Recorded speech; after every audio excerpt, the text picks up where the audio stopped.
Live from the Tokyo Giggling Academy, this is the Best Cure Anywhere podcast. That's actually better than what I... Does that satisfy you? Well, I was actually going to suggest one before we went on the air, live from the arms of someone I haven't even met yet, but I think yours is better. That one's not bad. Hello, everyone. Welcome to the podcast. Today is a day that exists once again. California is still on fire. I know everyone's probably tired of us letting you know that, but you know what? I think people don't understand that California is pretty much always on fire now. No, it's no more on fire. Oh, it's more on... Yeah, well, I mean, always. It can always be more on fire. It can always be more on fire. In the real or theoretical sense. Yes. How are you two doing, gentlemen? As always, Wilson and Jasky are here. Good.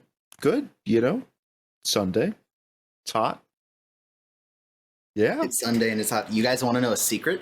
We're recording this episode a week early because someone is traveling again. Don't tell them that. No, no. Remember the court case? We are obligated to let people know you are mobile. Yeah, after the incident. We're legally obligated to warn people. I prefer not to tell our viewers about that particular court case until season 3. Disclosure. No. There's no disclosure. We can't. But the only rule was we have to let people know. It is a public service announcement that we are required to make. Wilson will be traveling. We can't say That's where, so it doesn't help rule. anyone. Everyone survived. I don't anyway. Not those 6 goats. Anyway, well, where are you going? What are you doing? If any Mashiacs are out there on 2 wheels, come up and hang out with me at the Sturgis Motorcycle Rally next week. That sounds like the least amount of fun. I'm just going to be honest. Everything I've heard, ignoring like the Discovery Channel's weird like 2 years where they were really into motorcycles for some reason, it sounds terrible. It sounds like a bunch of ex-Hells Angels and wannabe Harley enthusiasts just fighting for 2 weeks. Just to be clear, the Hells Angels aren't the ones you have to worry about. The Mongols, they're the real assholes. But yeah, you know, and of course, in some sense, that's right. And honestly, if I don't like it, I'm just gonna ride my happy ass the 600 miles south back home. But I'm going because it's, you know, there's a lot of very beautiful rides to be had up there. There's a lot of very cool musicians. A band I particularly like called Blackberry Smoke is going to be performing. More renowned artist, Snoop Dogg, is putting on a concert there, which is going to be really weird. I am not a hip-hop guy, but if I had the opportunity to see Snoop live, Snoop might be the guy. Absolutely. Snoop seems like a time. He seems like an absolute vibe. I don't think... Now, to be fair, I haven't seen... the most recent Snoop performance in memory is him at the halftime show, and my man was vibing. If it was just 2 hours of that, I'd be okay with that. Do you know what I would love to see? You know who I'd love to see in person? And not like in a big stadium, like in a smaller venue, like bar or like little music hall. Snoop Dogg and Willie Nelson. Oh, they're friends. Yeah, They're friends. They vibe. Yeah, Man, all one of our listeners who is in fact a MASH fan, rides a motorcycle, and loves Snoop Dogg and Willie Nelson's like, heck yeah! Everyone else is like, where the fuck are they going with this? Well, that's their problem. So yeah, we're recording a week early because Wilson didn't want to miss this fantastic episode. But before we get to the episode, I knew it was going to happen at some point in our podcast recording. I just was really hoping it wouldn't have happened as soon as it did. MASH, as you guys know, is an older show. It turns 50 this year. As such, many of the fine actors, actresses, writers, producers, guests on the show are no longer with us. And unfortunately, since our last recording, we have lost another member of the MASH cast. Oh, no. Burt Metcalfe, associate and then eventually executive producer of the show he was the guy who casted the pilot. You see his name at the beginning of every episode almost. Actually, I don't know if he's labeled in the early episodes as an associate producer, but definitely the later episodes you will see him as executive producer. he casted the pilot and went all 11 seasons with the show, and he unfortunately passed away this past week at the age of 87. Wow. So, yeah. He also had a hand in the Twilight Zone, if I remember my. Yes, I believe that is correct. I'm looking over his little filmography here. He's got Twilight Zone, MASH, quite a bit under his belt. He left quite the legacy. Oh, 100%. 100%. And of course, Twitter and Facebook have been nothing but Loretta Swit, Jamie Farr, all the other MASH actors giving nothing but praise. And I'll throw this out there just because since we're in the feels, I'm just going to add to it. Seeing the memoriams for Burt Metcalfe led me to a just heart-wrenching video for another MASH cast member, a tribute video. I've talked about him a couple times, and I can't wait until he's part of the show and we can talk about him more. David Ogden Stiers, who plays Charles Emerson Winchester, and many voices from many Disney things and several other shows. And someone made a tribute video of him that was just, if you're somehow listening to this, creator of this video, how dare you toy with my emotions this way? They started the video out with a scene of Charles putting the needle on his record and Candle in the Wind starts playing. And then it's just clips of him from MASH and other TV shows, like the wholesome moments of him. And I'm like, you did not need to do this to me. So that just seems overkill. It was so overkill, and I loved it. So loved it through the tears, of course. Yes, just sobbing in the fetal position on my couch. But anyway, so yeah, unfortunately, Burt Metcalfe has passed, and our MASH alumni list got a little bit shorter, sadly. So there's that. Anyway, with that, shall we discuss today's episode, Season 1, Episode 7, Bananas, Crackers, and Nuts? What an interesting title. I mean, I love it because it's all different ways to say you're crazy. You're bananas, you're crackers, and you're nuts. You're nuts. So let's get into it because I know, spoiler alert, I still need to finish editing last week's episode, the one that goes up tomorrow. It's been a week, gentlemen. Luckily, this is the easier of the two podcasts to edit. So anyway. Yes, this one is pretty simple. Last week, I have not gotten the tirades of confusion and hate I'm probably going to get for hinting that I don't like this episode, which now that I've watched it back again, I'm going to roll back that statement, but we'll discuss the nuances of what I mean by that as we go along here. So we open in the OR, and it's clear based on the way it's being filmed and shown that this is a bit of a slog, if you will. The doctors are being served sandwiches mid-surgery. It seems like everyone's like running on half battery. Trapper is asleep on an operating table and has to be literally slapped awake by Margret. Frank, this is one of my favorite scenes of Frank. Just sipping water or juice or something through the surgical tube, and he just like half falling asleep, and the little snap awake when the tube's yanked out of his lips, and it just has the slight little. I don't even know if the sound effect is there, but you can kind of hear it in your subconscious. You can hear the plop. The little surgical tube, stretchy, snappy, ploppy noise that I'm sure had to have happened when that came out of his mouth. But yeah, you can kind of tell that everyone is. It's been a day or several days probably. So. No, there's absolutely a plop if you turn the volume up all the way. I love it. Excellent. Added to the equally satisfying Henry trying to remove his rubber glove after surgery, where he's just like okay, stretching as it all the way. Who has worn gloves for long periods of time and gotten them all sweaty, that's completely accurate. It's like you will like go to like peel it off and you'll expect it to just kind of rip off and it'll get stuck and you're just left there holding like a glove stretched 4 times its actual length. And I love he does pull it off and he kind of looks at it for a second like, huh, that happened. Oh no. Anyway. Scripted but comedic. One little note I'll point out, just a nice little background detail, is fleshing out of the character roles. While you have extra characters also, in the not post-op room, but the scrub room, dressing down, putting away the laundry. You have Frank and Margret in the back helping each other. It's just like the little touches like that. It's not just the 2 main characters talking in a room, dialoguing back and forth. There is an active Yeah. Yeah, but background stuff. background stuff. Like the world is a little more fleshed out and alive than in some of the earlier scenes like this we would have gotten, which is kind of nice. Like the one that stands out to me is from To Market to Market, where they are operating on that general, and it's literally just the two of them and a nurse in the room, and then they just walk out and no one else is there, and there's just a dude on the operating table. They just leave him there. It's like, wait a minute. Yeah, wait, hang on. This is a little more like, oh yeah, put more actors in the scene, have stuff happening other than our main two characters, yeah, which is nice.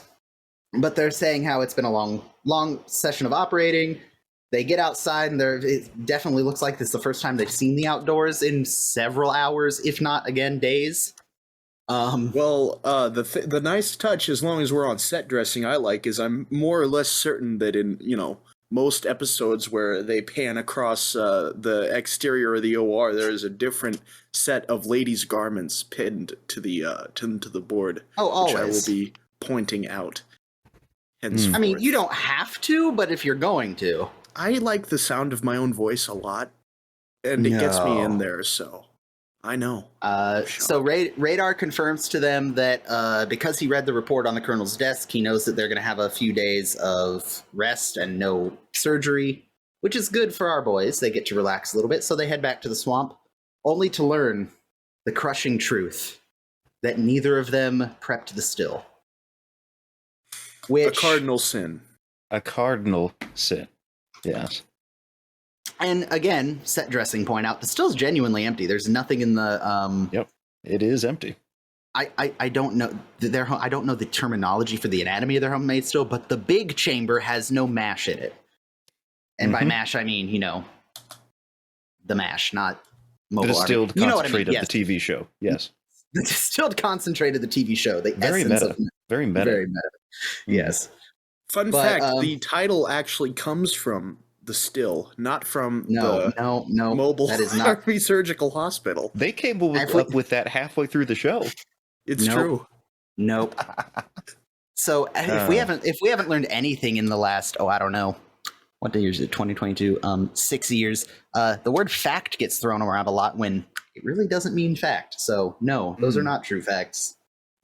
Anyway, our boys have a fight, their first fight, as Trapper points out, which is, important in any relationship to have that first fight and see how the other reacts. They make up very quickly. I mean, to be fair, it's really not much of a fight. There's no martinis. I feel like that's a bit of a serious situation. Okay, but how I would say yes, it's a serious situation, but I would not call this a fight. I would call this a tiff, maybe. I would call this a tiff, but because similar to camp, this is a Thursday week 6 tiff that if it happened week 1, no big deal. But because it's week 6 on a Thursday, it's rage-inducing. Mm-hmm. So yeah, no alcohol. And they're like, why are we like this? We don't get angry at each other. And Trapper decides, you know what? I think you're suffering from overwork and stress, and I prescribe us R&R in Tokyo. To which, of course, Hawkeye is like, but of course. It's so simple. So they go to Henry, and Henry in this episode is in a mood. He seems like he's concentrated on leaving as quickly as possible. Well, to be fair, so are they. So are Hawkeye and Trapper. Henry is so decided on leaving, I don't think he's even really listening to them. I think he's just kind of tuning out the two crazy wackadoos, yeah. Mm-hmm. Literally, they're like explaining to him, and he's like, bye. So Henry just dips. He just like, all right, have fun. Peace.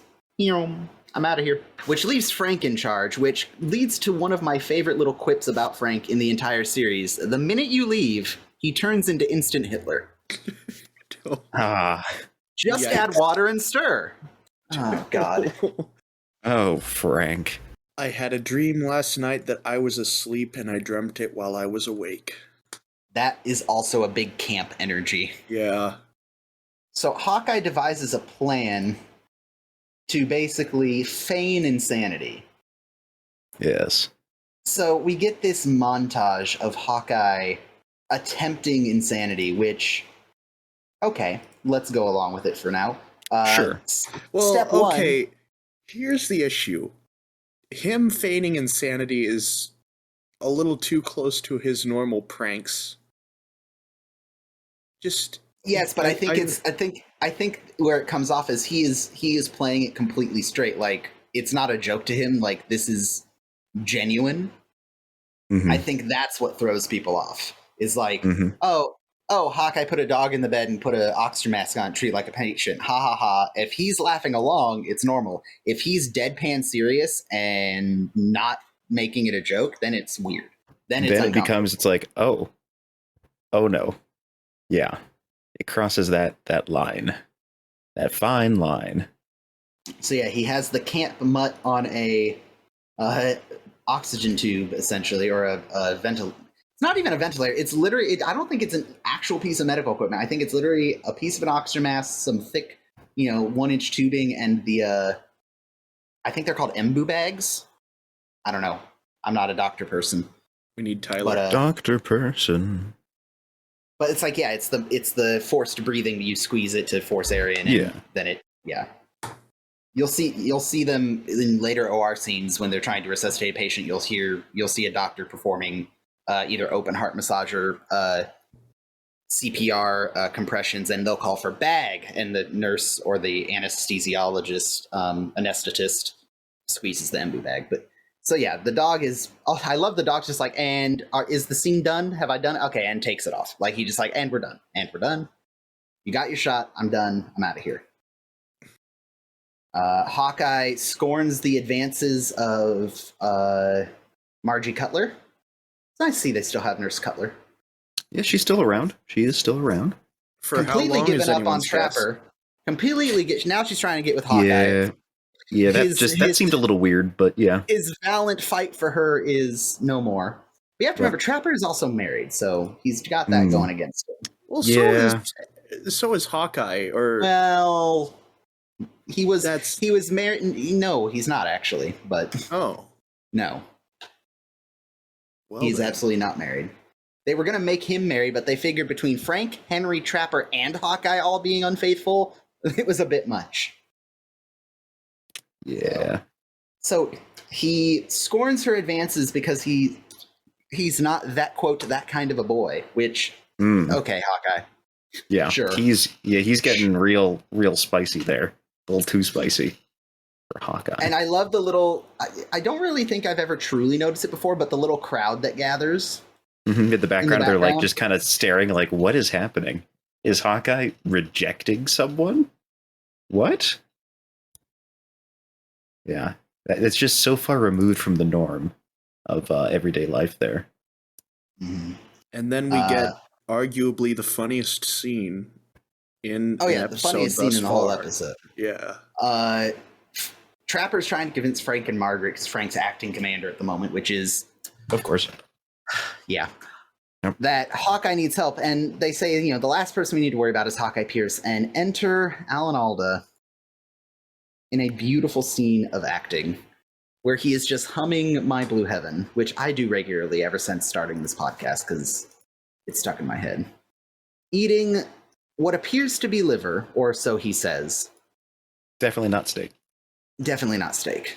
Nope. But he claims it is the liver of a recently deceased North Korean patient. And Frank buys it, but also doesn't. He's like, okay, what are you actually doing, my guy? Yeah.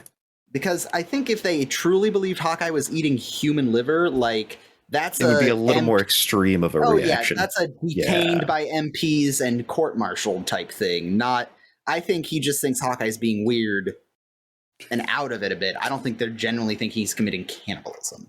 Yeah. And I love Frank reaches over and I love Hawkeye's freak out of, you're not sterile. You're not when he gets up and stands up, he even keeps the gloves. He even keeps his hands from touching anything. He keeps them very sterile. He stays in character the whole time. It's amazing. Yeah. And Trapper slaps him. Hawkeye's like, I don't think I needed that. Trapper acts it up and says, take him back to the swamp and give him the blue pills. The blue pills, yes. I love Hawkeye. Don't touch me. Don't touch me. Filthy liver thief. And Frank is curled up against Frank is Like, just what aghast. Frank was is just assaulted. mortified. That's what you get for trying to steal another man's liver. And not Yeah. even his liver, just a liver he possesses, which is confusing. So Trapper tries to convince them that they need to go on R&R. He's the only one that can handle Hawkeye. I love he says, Pierce was saying only this morning what a kind and considerate human being you are. You're right, he has cracked up. He has cracked, yeah. And then, to their credit, Frank and Margret aren't idiots. No. They realize that there's something else going on with these schemers. Yeah. So Margret suggests that they bring in a friend of hers, a quote friend unquote of hers. She has lots of friends. Many friends. To be fair, I think she genuinely sees this person as a friend, and I don't think the friend dynamic has been clearly explained to one of these two parties, as we'll see later. Yes. And I love that she's like, oh, Phil Sherman, he's been crazy about me. Crazy, isn't that funny? And Frank's like, I don't think anyone being crazy about you is funny, Margret. Oh, Frank. He gets weird. Frank, you're jealous. Awkward. Frank, you're jealous. Jealous? I envy anyone that comes close to you. I envy the fly that walks across your upper lip. I envy the cotton tips you stick in your ears. That got me. What does God, Frank. To stick in her ears? But we have to remember, for continuity's sake, that makes sense. Because you know what Frank loves about Margret. Oh, God. Her lobes. Yes. Her lobes. I had forgotten. That is great continuity by whoever's in charge of continuity. Yeah, that is absolutely fantastic. Be wild, Excellent. Frank. Be wild. Oh, God. Frank. I really hope this podcast doesn't get a soundboard, because that's going to be button number 1. Oh, Frank. Yeah. So we see the boys packing. They're in their fabulous. Okay, which Hawaiian shirt's better? Alan Aldous, Ooh. hands down. The blue and white. We see a lot of the blue and white throughout the season. I like it. I really like his blue and white. Okay. I feel like Trapper's fits better. I feel like Trapper's looks more authentic. Like, yeah, I can absolutely see someone wearing that. But Hawkeye's just pops with the blue. The blue one. Yeah. I wear the blue one. It pops. What can I say? I want to see the blue Hawaiian shirt and the kimono that he's folding when the scene starts, like in action. Like, damn. Can we appreciate the harmony these two hit also?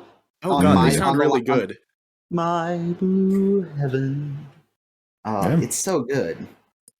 Anyway, Radar comes in to inform them that until further notice, Captain Hawkeye Pierce has been, I guess it'd be Captain Benjamin Franklin Pierce. There's probably no military document that says Hawkeye, but probably not. Captain B.F. Pierce has been confined to quarters pending evaluation by Dr. Philip Sherman. What kind of evaluation? He's psychiatric. Psychiatric. And they're like, yeah, no, that's not going to happen. And as soon as they go to leave, two MPs walk in. They're like, okay. Interesting. Yeah. And then we get the arrival of Dr. Sherman, who is played by Stuart Margolin. He seems like a fun guy. Where do I know him from?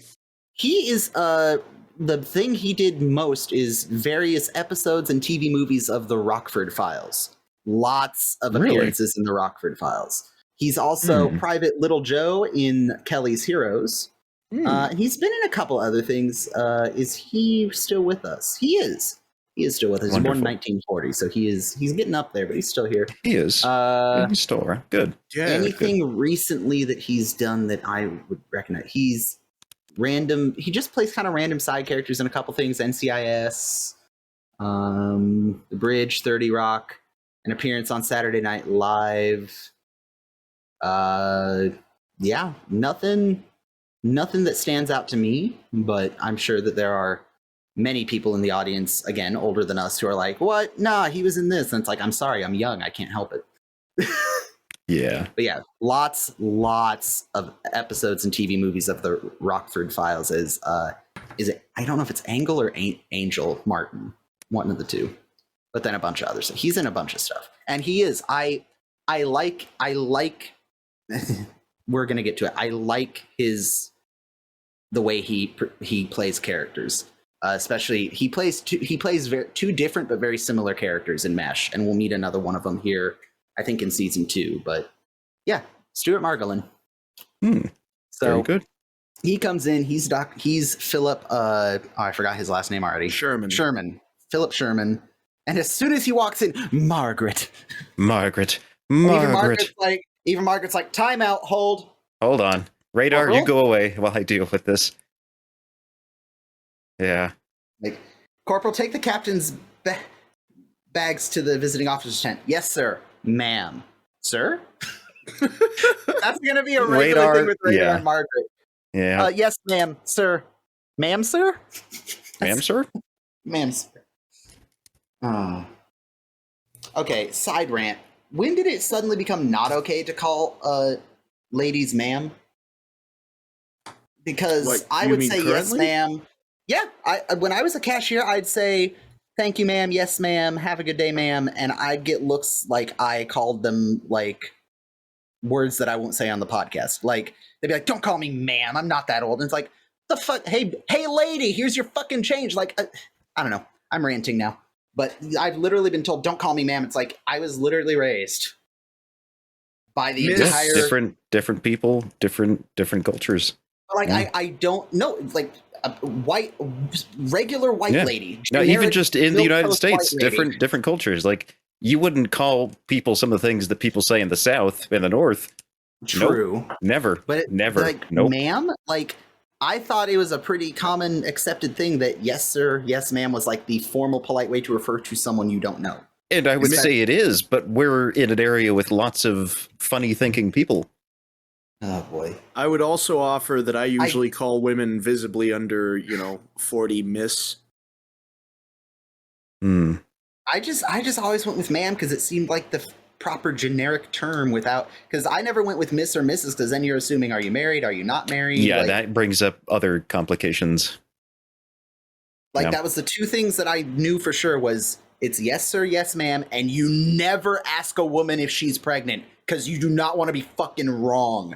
That is a good way to get fucking murdered. Yep. Even if they're very obviously pregnant, don't say shit. Just don't. It's better. Don't ask. What's the rule? Don't ask a woman her age or a man his salary. Yeah. And then politics. That was the ye oldie one. Or a NASA scientist who they worked for pre-1945. So, Dr. Spiegel von Kleinen, where are you from? Milwaukee. Austria. All right, a tangent within a tangent. Read a biography about Werner von Braun because he is an incredibly interesting human being. So anyway, well, now that we're 7 tangents deep, back to MASH. So we get the sultry backstory of Major Houlihan and Captain Sherman. I waited for you in that bar until 4 a.m. It's like the worst telenovela. You never came. I said I wouldn't. You didn't lie. like you stood me up. That's so hot. It's like, damn, okay. So she's getting hot in this episode of MASH. Yeah. It's getting steamy. So she's like, we should go see Captain Pierce right now. And he like shuffles past her to open the door for me. He opens it so suavely, he just turns the handle and just kind of flicks it open. He's so suave, so smooth. Who is he? So, and then we get the interview with Captain Pierce. I love the automatic association. Fine and dandy. Doctor, nurse. Pierce. That was fun. That was fun to watch. No. Yeah. Yes. No, we're not doing that. Oh. What are you doing? Oh, I'm associating freely. I thought you'd expect that. Pierce Arrow. And then Captain Sherman, to his point, because I'm sure he deals with a bunch of people like Pierce all the time. I'm sure he's just like, okay, we're both professionals, we're both doctors. What's going on?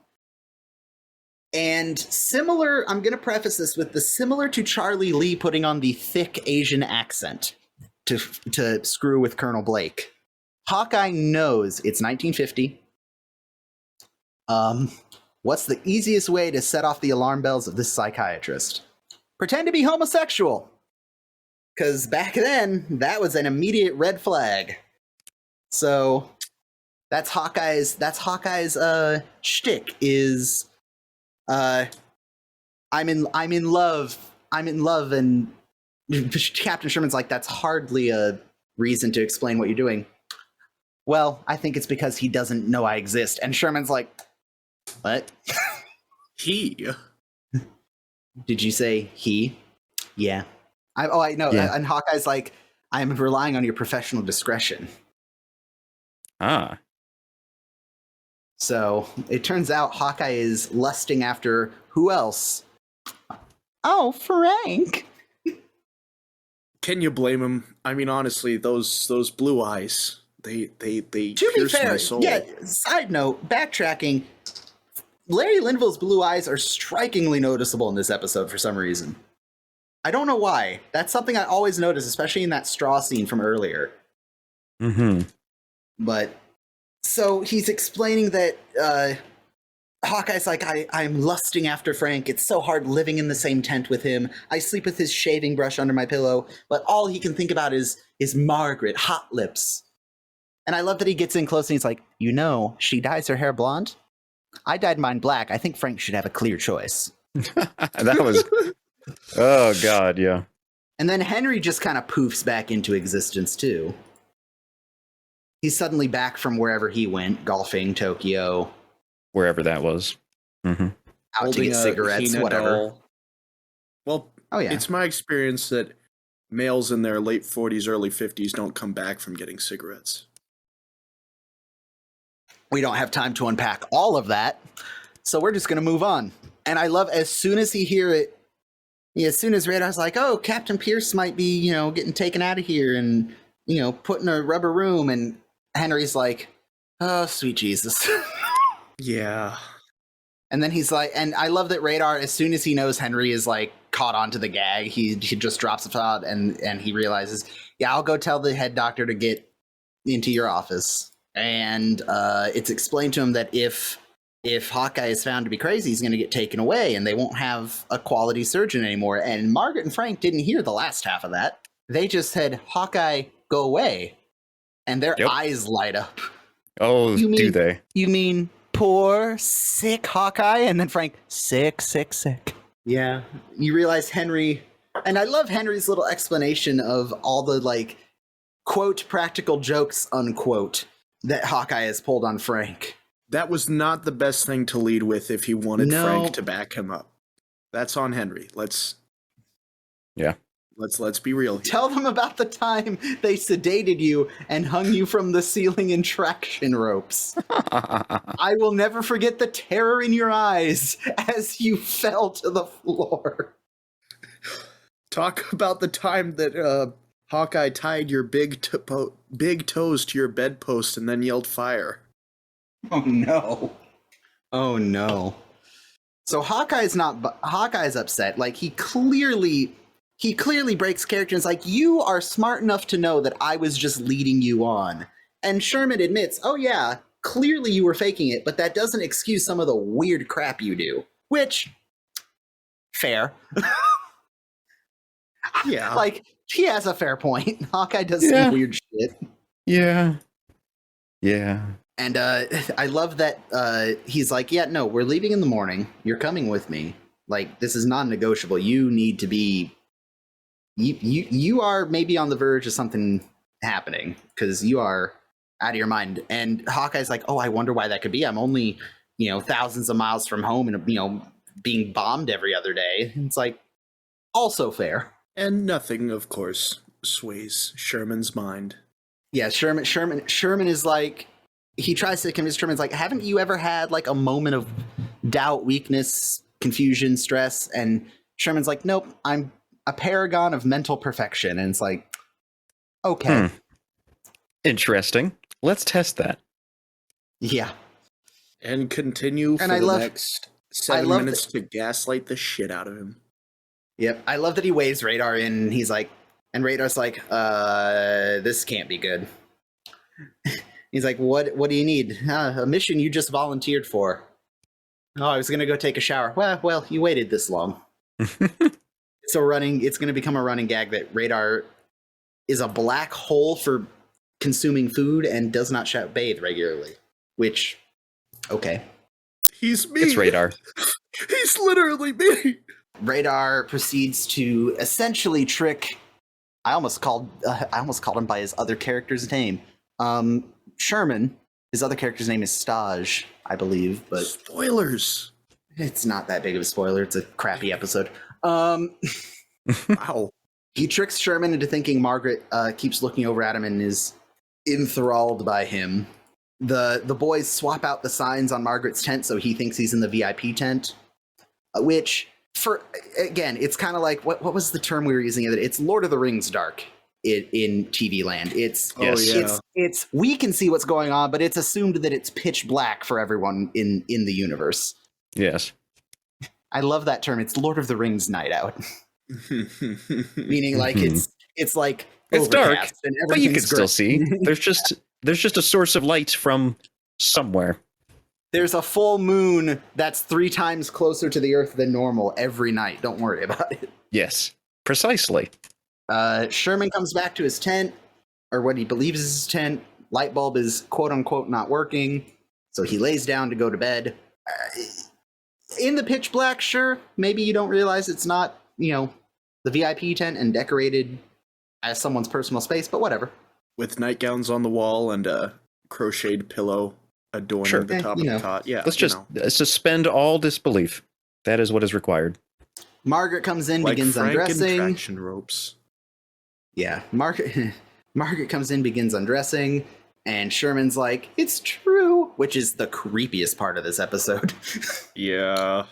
Because, even if you lusted after this lady, I don't know if my first thought would be, yes, clearly she has come in to do the sex. Clearly. I mean, look at her. Radar rewires the tent so the lights come on. Trapper comes in, exposes the situation. I love that they just step outside and wait for Frank to come in and do his Frank thing.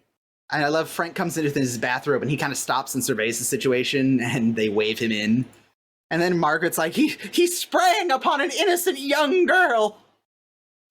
Jesus Christ. I mean, I'll give it to her. She was just, sexually assaulted. So for an awkwardly, uncomfortably long time.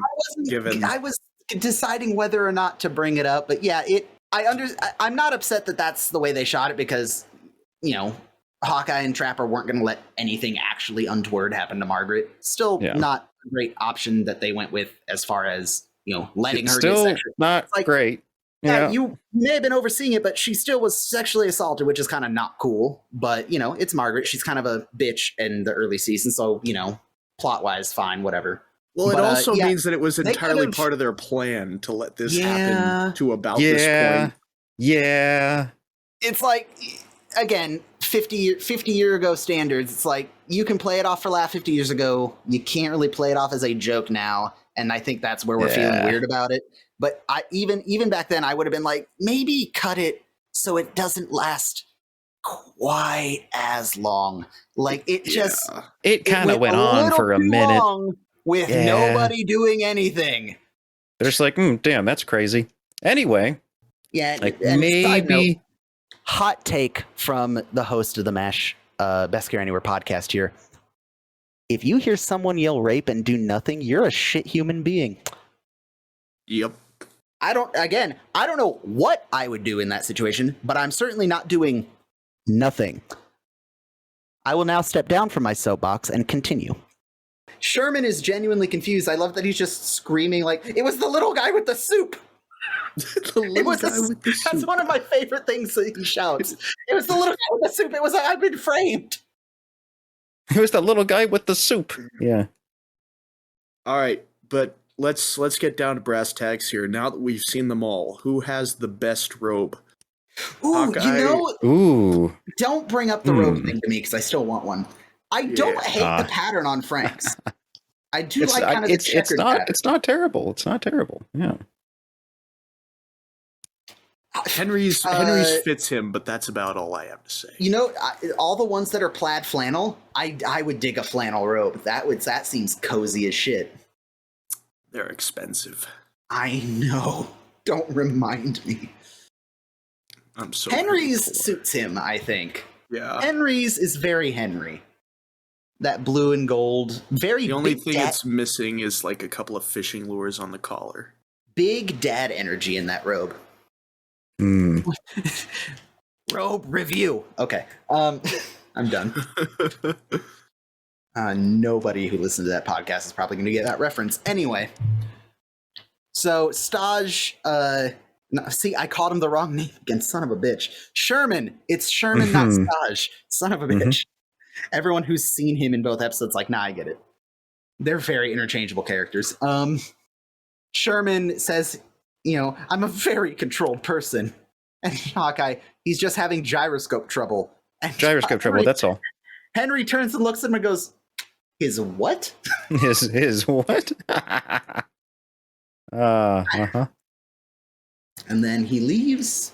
With one last goodbye, Margret. Yes, because after all that, the thing you should do is come to a dead silent stop and go, goodbye, Margret. Goodbye, Margret. No, it's like, no, you're lucky you're not being court-martialed right now. So we see the boys back in their Hawaiian shirts trying to go on R&R. They're getting ready to leave, and of course, they can't, because wounded arrive. And thus resets the cycle of surgery and debauchery that is MASH. And I love that added as the camera pans out and they all are going to surgery, you have Henry tapping them on the shoulder as they walk by with his hand outstretched to take back the passes. Yeah. Just that little detail I like. And then we are outie. And that is season 1, episode 7, Bananas, Crackers, and Nuts. And now we unpack a little bit. What did we think about this episode? I liked that we got a lot more action other than the two main characters. That was nice. It felt, the world felt a little more realistic, I guess. Yeah, there's more people, more life to it. Yeah, and that's it. We don't quite have an A and B story, because sometimes we're eventually going to get to where the series gets complex enough that you have an A storyline and a B storyline. Yeah. We don't quite have an A and B storyline, but I like that we see Hawkeye and Trapper's scheme, and then we see a little bit of Frank and Margret's scheme and how they come together and end up causing kind of the last third of the episode. So it's nice that we're getting, instead of it's A to B to C, it's more like A to B to C, back to B to D to E, and then F. You know, it's getting the plots are getting a little more fleshed out and giving more characters something to do, as opposed to it just being the Trapper and Hawkeye, occasionally Frank and Margret and Henry show.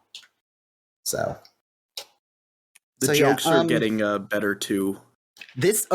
I'm gonna say this now. This is one of the funnier episodes of the first season. I think the scene with Hawkeye doing surgery is good. It's not the funniest, and it's by no means the funniest in the series, but I think if say you were to graph episodes, you either have a deadpan bottom, no really funny stuff in an episode, or you have episodes like Chief Surgeon Who or To Market where that line is super high. I think this episode, or it has big peaks and then valleys of funny and not funny. I think this episode maybe doesn't hit those super high peaks, but its average stays pretty high. Does that make sense? Yes. Yeah, sure. It doesn't have the funniest moments, but overall, it seems like it stays fairly consistently funny through the whole episode. I don't know if I'm explaining that well, but oh yeah, it's good. It's good. Yeah. Good overall. Exactly. It had some good moments sprinkled throughout. So my thing with this episode, I don't know what it is. It's funny. It's not a terrible plot. It's not just a scheme a week type thing. But this is not one of my favorite episodes. In fact, I did say this might be an episode that I just kind of, maybe not skip when I rewatch the series, but it's definitely one of those episodes where I hear the intro come in and I am like, it's kind of like I might be folding laundry or cooking food or something while this episode's on, and I'm not really paying attention to what's going on. It's just kind of like adults in the Peanuts cartoons where it's just Dr. Sherman, bananas, crackers, and nuts, and then the exit music plays. Like it's very much white noise to me at this point for MASH episodes, which I know, based on the audience responses we got, is not going to be a popular opinion for me to hold. It doesn't.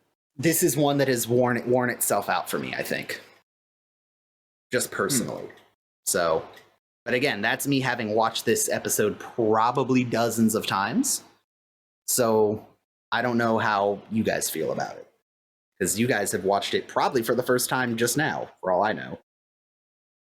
So on that note, what would y'all rate this episode? It definitely had its times where I was kind of not vibing with it, but overall good. So 3.8. I'll get slightly higher than the last one, but it still had a couple little flaws. They were just kept preventing it from being a solid, good episode, you know? Yeah. Okay. Yeah, 3.8. 3.8. Yeah. Alrighty. Wilson, how about you? I'm going to go 3.5. You know, it's a good episode, and honestly, the thing I'm always going to remember about this episode is just the liver scene. I think that's absolutely hilarious. But the pacing of it is just still off. That's as best as I can describe it. And, you know, it's at the end of the day, a show's still trying to find its legs. But, you know, they don't really have the need for Hawkeye to do something to get Sherman out of the camp until like the last 5 minutes. They could have done an awful lot this episode with Frank being in charge. It just seems like an episode with a lot of missed opportunities and kind of poorer pacing than what we've seen before. But it does have its high points and its good points. So that's why it's a 3.5 for me. Okay. I'm going to read the audience reviews before I give mine. Again, we kind of recorded this episode a week earlier, so I don't think as many people had a chance to respond. So if you are out there listening in Radioland and you missed the ability to respond to this, please hop on the Twitter and the other social medias and let us know what you thought of it, and we'll add your count to the tally. I am keeping record of everyone's submissions as far as how they rate the episodes, and I know not everyone's a fan of rating the episodes, but it's fun to see kind of on a graph. I'm a big graph and charts guy. I like seeing things visually. Graphs and charts. I think once we get halfway through the season, we'll kind of do a debrief on what that trend is looking like so far, and then we'll do it again at the end of the season. That'll be kind of the pattern we keep up throughout the show. But yeah, write into us. Let us know what you think of the episodes, and if you did miss an episode, like you're listening back to this podcast for the first time and are trying to catch up, please DM us or find the tweets about the episode you're listening to and let us know. Because I'm always checking the notifications to see if anyone has added their thoughts. But on that note, Chief Smash Forever says 4 out of 5, a very good episode with some great acting by Alan Alda. 100% agree on that. I think Alan Alda was fantastic. Yes. In this episode. Love his scene in the mess tent. Also enjoy seeing Stuart Magdalene for the first time in MASH. Definitely one of the better season 1 episodes with great long-term lines and jokes that are remembered. That's also true. There are a lot of the quotable lines in the show. Not a lot in the show, but there are a lot of lines in this episode that are well loved and well remembered by fans. So, where else? Donut Eater 111. I think the first half is the best, with Hawkeye trying to convince Frank he's crazy. The slightly dark humor in the Korean steak scene was great, especially with Alan Alda's delivery, also fantastic. The second half of The Psychiatrist is still very good, though done better elsewhere, in my opinion. I kind of agree with that. So we got 4 and 4. For me, this feels like, and I think, Wilson, you hit it on the head, the pacing seems weird. It feels like they're still ironing out the kinks to me. It feels like this could have been 2 different episodes. Sure. It could have been a let's try to get out to R&R episode, and then a psychiatrist thinks Hawkeye is crazy and tries to take him out of camp episode, and they tried to smoosh.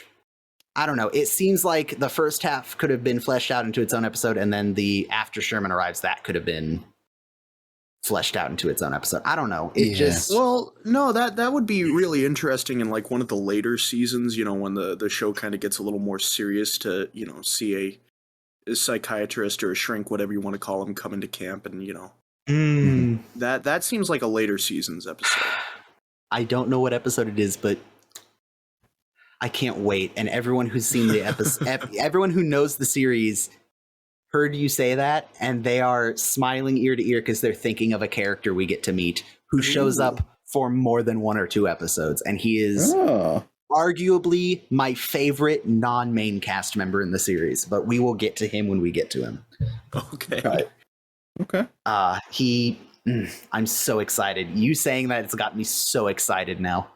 But glad to hear it. Anyway, I believe we meet him season 2, actually, so it's not so far away that it's unbearable. But so backtracking, the fact that it's a funny as heck episode. I think it has its moments. I say it has the mess tent scene's great.